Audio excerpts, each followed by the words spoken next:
नमस्ते, मैं हूं जयदेव परांजपे और आप देख रहे हैं नगरायण। एक यायचे माझ्या लहानपणी 90च्या दशकामध्ये वगैरे वगैरे की पाळणा घरात मुलाला सोडायला निघालेल्या आईच्या डोळ्यामध्ये मला वृद्धाश्रमाची वाट दिसली. त्यामुळे कुटुंब हे आजपर्यंत विभक्त होत आलं.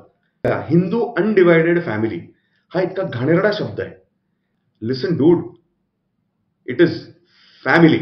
Minimum unit of economics is family unit. एका परिवाराचा, एका कुटुंबाचा एक व्यवसाय या पद्धतीने असणार आहे. BHK वाली घरं निघून जाणार आहेत आणि या नवीन आंत्रप्रिन्युअर फॅमिलीच्या साठीची घरं ही नव्याने तयार व्हावी लागणार आहेत. पंचक्रोशी हे नगराचं एक सस्टेनेबल मॉडेल आहे. Commercial zone, industrial zone, residential zone, green zone, अमका झोन, तमका झोन, या सगळ्या झोनांचं कसं होणार? आणि आपल्या साध्या भाषेत सांगायचं तर डेंजर बदल होणार आहेत रिअल इस्टेटमध्ये आणि म्हणून पर्यायाने रिडेव्हलपमेंटच्या निर्णयाच्या संदर्भात सुद्धा.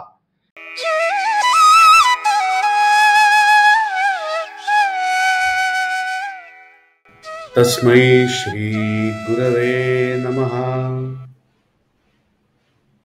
साथियों, इस विषय पर समग्र भारत के परिप्रेक्ष्य में विवेचन होना आवश्यक है, किंतु ये हम फिर एक बार करेंगे और तब हिंदी, इंग्लिश, मराठी और अन्य भी कुछ भाषाओं की पंक्तियां होंगी और कुछ होगा, तो हम ये वीडियो अलग से करेंगे. किंतु आज महाराष्ट्र के परिप्रेक्ष्य में पुणे का उदाहरण लेते हुए हम इन बातों को आगे बढ़ाएंगे. तो इस कारण से फिर एक बार मराठी. मित्रांनो, कोथरूड कांडच्या मला वाटतं पहिल्याच एपिसोडमध्ये मी सांगितलं होतं की आपण स्थानिक कारणांचा उहापोह करणार आहोत, वैश्विक कारणांचा नाही. आज मात्र वैश्विक कारणांचा उहापोह इथे करणार आहोत. आणि तो विषय असा आहे की बरंच काही बदलणार आहे, आमूलाग्र बदलणार आहे आणि आपल्या साध्या भाषेत सांगायचं तर डेंजर बदल होणार आहेत रिअल इस्टेटमध्ये आणि म्हणून पर्यायाने रिडेव्हलपमेंटच्या निर्णयाच्या संदर्भात सुद्धा. आपण जे कुलकर्णी म्हणाले म्हणून करायचं आणि देशपांडे म्हणतात म्हणून नाही करायचं, अशा पद्धतीच्या रिजिममध्ये आपले जे सगळे विचार चाललेत ना, हे इतके तुच्छ म्हणूया का आपण, असे आहेत. त्यांच्याबरोबर आमची रिडेव्हलपमेंट नको सारखे जे इतके संकुचित विचार आपण घेऊन त्याच्यावरती आपले 30-30 वर्षाचे आणि पुढच्या किमान एका पिढीचे निर्णय बेततो आहोत, हे कितपत योग्य आहे हे आपलं आपणच समजून घ्या या व्हिडिओच्या शेवटी. आता याचा एवढा विस्ताराने डिटेल्ड अशा पद्धतीचा उहापोह करण्याचं कारण, एक अख्खा व्हिडिओ याला देण्याचं कारण, हा एक प्रकारे मी असं म्हणेन की आतापर्यंत झालेल्याचाही काहीसा आणि इथून पुढच्या येणाऱ्या आमच्या या व्हिडिओजचा एक प्रकारचा अनुक्रम आहे. तर त्या दृष्टीने पण याकडे पाहणं आवश्यक आहे. जगामध्ये खूप काही बदल होणार आहेत आणि कशा पद्धतीचे बघूया. आपल्याकडे म्हटलंय नदीचं मूळ आणि साधूचं कुळ शोधू नये. याला काय कारण आहे हा कधी दुसऱ्या एका डिस्कशनचा विषय राहील. पण याचा अर्थ काय आणि याचं एक कोरिलेशन जे सापडतं ते असं बघा. जेव्हा यांनी अणू फोडला ना शोध लावण्याच्या नादामध्ये, त्यावेळेला यांनी समाजही नकळत फोडला. तुम्हाला आठवत असेल ट्रान्झिस्टरच्या काळामध्ये जितक्या लोकांमागे एक ट्रान्झिस्टर होता, ते प्रमाण हे जितक्या लोकांमागे एक टेलिव्हिजन आला इथे कमी झालं. मोबाईल फोन आला तिथे अजून कमी झालं. स्मार्टफोन आला तिथे इंडिव्हिज्युअल झाला. त्याच्यावरती आता OTT आलं आणि त्याच्यात LGBTQ आलं. हे इंडिव्हिज्युअलला इतकं इतकं इतकं इतकं तोडत चाललेत, समाजाला इतकं तोडत चाललेत की आता बर्थ रेट्सच उरलेले नाहीत कुठलंही मार्केटिंगचं, प्रॉपगंडाचं कसलंही गणित मांडण्यासाठी. त्यामुळे आता हे लक्षात आलेलं आहे आणि ही एस्टॅब्लिश्ड फॅक्ट, सिद्ध झालेली गोष्ट म्हणून समोर येते आहे की the minimum unit of economics is family unit. त्यामुळे कुटुंब एकत्र यावं. तुम्ही लक्षात घ्या, हिंदू अनडिवाइडेड फॅमिली हा इतका घाणेरडा शब्द आहे. त्या पद्धतीच्या कंपनीचा दुरुपयोग ज्यांनी केला त्यासाठी नाही म्हणते मी, तो वेगळा विषय आहे. हिंदू म्हणजे या देशातला, सिंधूच्या पलीकडच्या भूभागातला तो हिंदू, या दृष्टिकोनातून इथे हिंदूकडे पाहायला पाहिजे. सो हिंदू अनडिवाइडेड फॅमिली म्हणजे ब्रिटिशांच्या दृष्टीने किंवा व्हाईट मॅनच्या दृष्टीने किंवा वेस्टच्या दृष्टीने किंवा ग्लोबल गहिऱ्या शक्तींच्या दृष्टीने ही इनकम्प्लीट टास्क आहे. अनडिवाइडेड, अजून तरी डिव्हिजन झालेलं नाही. बरं, ज्यांचं झालंय आणि तरी ते एकत्र राहण्याचा प्रयत्न करतात त्यांना म्हणायचं काय? Joint family. Listen dude, it is family. हे एक कुटुंब आहे, ये एक परिवार है, पीरियड, तुमच्याच भाषेत सांगायचं तर. त्यामुळे कुटुंब हे आजपर्यंत विभक्त होत आलं. लोकसत्तेच्या चतुरंग वगैरे सारख्या पुरवण्यांमध्ये, साप्ताहिक सकाळ वगैरे सारख्या मासिकांमध्ये लेख यायचे माझ्या लहानपणी 90च्या दशकामध्ये वगैरे वगैरे, की पाळणा घरात मुलाला सोडायला निघालेल्या आईच्या डोळ्यामध्ये मला वृद्धाश्रमाची वाट दिसली. याचा अर्थ काय होता मित्रांनो? आणि आज काय आहे? इथून आपल्या पुढच्या पिढीसाठी काय आहे? कुटुंब एकत्र आणायला हवं. कुटुंब एकत्र येणार आणि इकॉनॉमिक्सचं मीडियम, जसं मिनिमम युनिट आपण म्हटलं फॅमिली, तसं त्याचं मीडियम काय असणार आहे? तर एंटरप्रेन्योरशिप असणार आहे. छोटे छोटे व्यवसाय, एका परिवाराचा, एका कुटुंबाचा एक व्यवसाय या पद्धतीने असणार आहे. आजच आपण बातम्या वाचतो आहोत. एकीकडे अर्न्स्ट अँड यंग म्हणतं की आम्ही एज्युकेशन इन्स्टिट्यूटमधनं घेतलेल्या डिग्रीज या ग्राह्य धरणार नाही किंवा ह्याचं कुठलंही मानकच धरणार नाही लोकांना नोकरी देण्यामध्ये. दुसरीकडे आपण पाहतो प्रथितयश आणि प्रसिद्ध अशा आयटी कंपनीमधनं बाहेर पडलेलं एक जोडपं उसाचा रस विकून त्याच्या कैक पटीने अधिक कोट्यावधी रुपये कमवते आहे.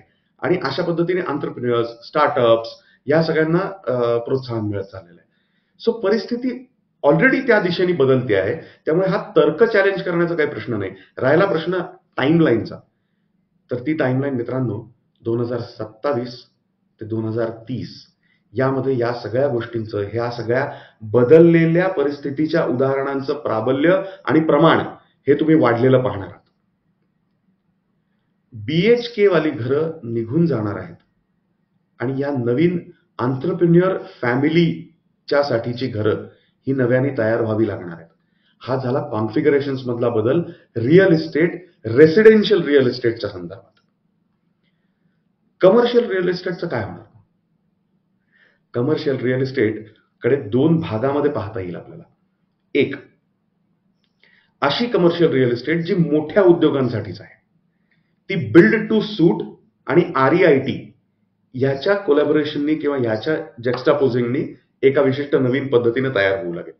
आणि छोट्या दुकानांची जी कमर्शियल रिअल इस्टेट होती, तर माझा तरी असा अंदाज किंवा प्रोजेक्शन आहे की जसं घराबरोबर पार्किंग दिलं जातं तसंच घराबरोबरीनं दुकान, ऑफिस स्पेस, एक फ्रीलान्सिंग स्पेस, एखादं वर्कशॉप या पद्धतीच्या गोष्टी देण्यात येतील. कॉन्फिगरेशन्स बनतील तीच अशा पद्धतीची बनतील.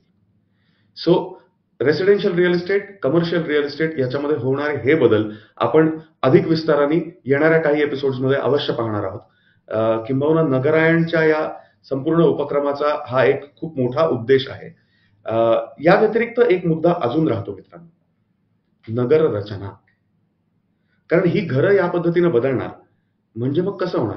Commercial zone, industrial zone, residential zone, green zone, अमका झोन, तमका झोन या सगळ्या झोनांचं कसं होणार? महानगर, हायपर सिटी या संकल्पनांचं काय होणार? महानगर की मूर्खपणा? हा प्रश्न विचारायला पाहिजे. सस्टेनेबल सिटीजच्या बद्दल काम करणारी काही मंडळी या विषयावरती रोज उठून आपसामध्ये चर्चा करतात, वाद घालतात आणि शक्य त्या पद्धतीने जागृती करण्याचा प्रयत्न करतात. त्याला कारण आहे ना मित्रांनो, हे हायपर प्रकरण चालत नाही. पोलरायझेशनचं हे लक्षण किंवा त्याचा परिणाम म्हणूया. त्यामुळे आपल्याकडे भारतीयत्वात वसलेली आणि भारतीयत्वात रुजलेली एक संकल्पना आहे, ती म्हणजे पंचक्रोशी. पंचक्रोशी हे नगराचं एक सस्टेनेबल मॉडेल आहे, जे भारतानं मांडावं, सक्सेसफुल करून मांडावं.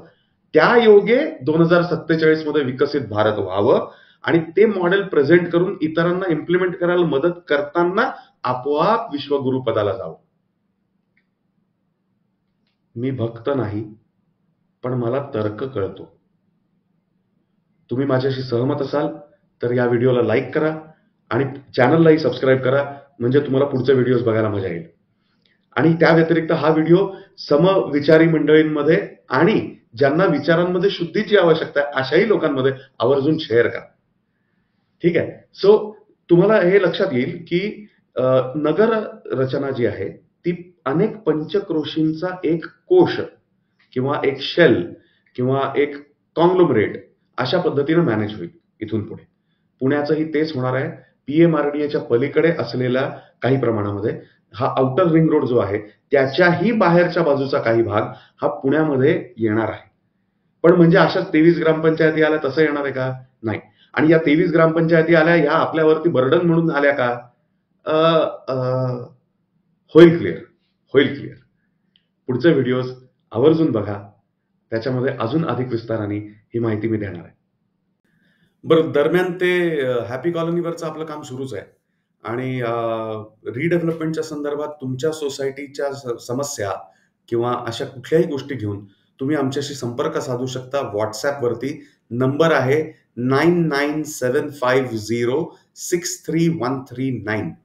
परत सांगतो 9975063139. हा नंबर डिस्क्रिप्शनमध्ये पण दिलेला आहे. अवश्य संवाद साधा, कारण म्हटलंच आहे वादे वादे जायते तत्वबोधाः. बहुत बहुत धन्यवाद.